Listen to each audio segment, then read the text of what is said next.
शक्ति, मां शक्ति, मां शक्ति।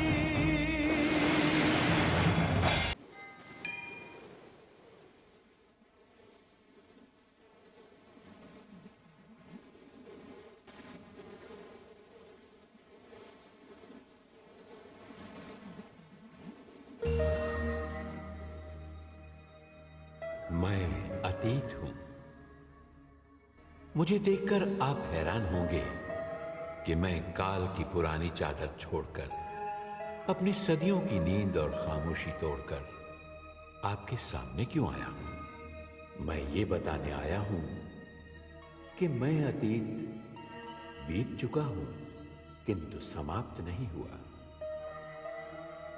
मैं तो ऐसा सागर हूं जिसकी गहराई में कितने युग, कितनी सभ्यताएं, कितनी संस्कृतियां और कितनी शताब्दियों का इतिहास पड़ा है। मैं एक ऐसा दर्पण हूं जिसमें आप अपनी महानता की गौरवशाली गाथाएं देख सकते हैं और अपने पतन की लज्जाजनक घटनाएं भी। मैं आपको याद दिलाने आया हूं कि एक पल का दंड सदियों को भुगतना पड़ता है। मैं आपको उस भूल के बारे में बताने आया हूं जो आपने नारी को समझने में की। मैं आपको यह बताने आया हूं कि नारी क्या है। नारी शक्ति है, नारी आदि शक्ति है, मां शक्ति है, जननी है, लक्ष्मी है, सरस्वती है, सीता है, राधा है, रुक्मिणी है। नारी ने जन्म दिया राम को, कृष्ण को, बुद्ध को, महावीर को, नानक को, कबीर को। नारी ने सीता बनकर अपने राम के साथ वनवास के कष्ट उठाए। सावित्री बनकर अपने पति के प्राणों के लिए यमराज से लड़ी। सीता का अपहरण रावण ने किया, मगर अग्नि परीक्षा देनी पड़ी निर्दोष सीता को। व्यवस्था और परंपरा के नाम पर द्रौपदी को 5 पतियों में बांटा गया और उसके अपनों ने ही भरी सभा में उसे नग्न करने का प्रयास किया। और इस भूल का परिणाम है महाभारत, कौरव वंश का समूल नाश। मैं आपको सावधान करने आया हूं, मैं आपको चेतावनी देने आया हूं कि अब भी आपने नारी का सम्मान नहीं किया, उसका गौरव उसे वापस नहीं लौटाया। अगर अब भी दहेज के नाम पर उसे जिंदा जलाया जाता रहा, अगर अब भी मां के गर्भ में उसकी हत्या होती रही, तो विश्वास कीजिए कि आने वाले सर्वनाश को कोई नहीं रोक सकता। संसार की कथाओं में आपकी कथा तक नहीं रह जाएगी। आइए, आज मैं आपको नारी की उसी महानता के दर्शन कराता हूं जो ब्रह्म शक्ति है, मां शक्ति है। यह उस समय की बात है जब कुछ भी नहीं था, मृत्यु नहीं थी क्योंकि जीवन नहीं था, अमरता नहीं थी क्योंकि हिंसा नहीं थी, दिन और रात का भेद नहीं था क्योंकि प्रकाश नहीं था, ऊंचाइयां नहीं थी क्योंकि पर्वत नहीं थे, गहराइयां नहीं थी क्योंकि जल नहीं था, अंधकार था, केवल अंधकार। और उसी अंधकार में एक हलचल हुई, एक इच्छा जागी और आत्मा का पहला बीज बोया गया।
मैं शक्ति हूं, ब्रह्म की शक्ति। ब्रह्म निराकार है, मैं उसकी साकार शक्ति हूं। जिस प्रकार प्रकाश ना हो तो लौ का कोई अस्तित्व नहीं होता, उसी प्रकार मेरे बिना ब्रह्म का कोई अस्तित्व नहीं। ब्रह्म लौ है, मैं प्रकाश हूं। ब्रह्म पुरुष है, मैं प्रकृति हूं। संसार में जो भी दृष्टि से नहीं देखा जा सकता वो ब्रह्म है, और जो भी दिखाई देता है वो मैं हूं। ब्रह्म की श्रेष्ठता भी मेरे समक्ष नतमस्तक होती है, क्योंकि मैं प्रकृति हूं, मैं नारी हूं। जन्म देने की शक्ति केवल मुझ में है, इसलिए मैं मां हूं, मां शक्ति। ब्रह्मांड मेरी रचना है, आकाश मेरा मस्तक है, धरती मेरा मध्य भाग है, तथा पाताल मेरे चरण। इसीलिए सारी सृष्टि में केवल मैं हूं। मेरी ही इच्छा से शिशु माता के गर्भ में आता है, मैं ही उस शिशु में प्राण डालती हूं। मेरी ही कृपा से वो श्वास लेता है, और जब वो इस धरती पर आता है और अपने नेत्र खोलता है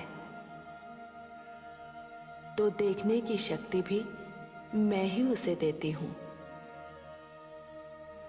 क्योंकि नेत्रों में ज्योति भी मैं ही हूं। मैं अपनी इच्छा से एक से अनेक बनती हूं, और जिस दिन मेरी इच्छा होती है मैं सारी सृष्टि को समेट लेती हूं।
हे मां शक्ति, आपको कोटि कोटि प्रणाम।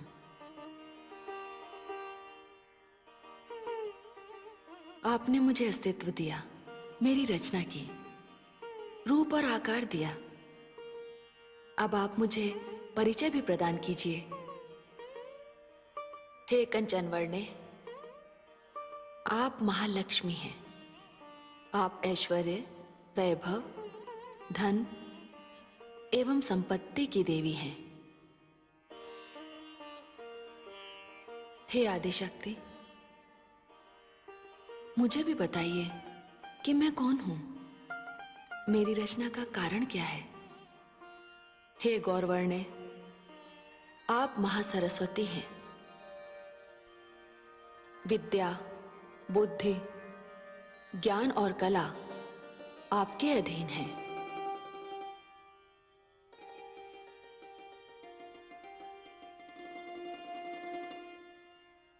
मैं भी जानना चाहती हूं हे आदिशक्ति कि मेरे रूप, आकार और मेरी रचना किस कारण की गई है।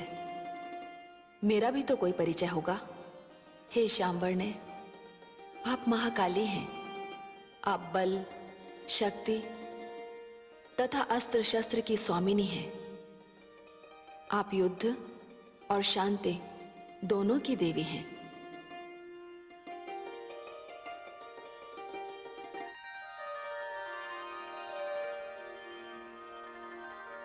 हे महादेवियों, मैंने आपका परिचय तो दे दिया, अब ये भी जान लीजिए आगे आपको क्या करना है। आप तीनों प्रकृति स्वरूपा हैं। प्रकृति अर्थात शक्ति।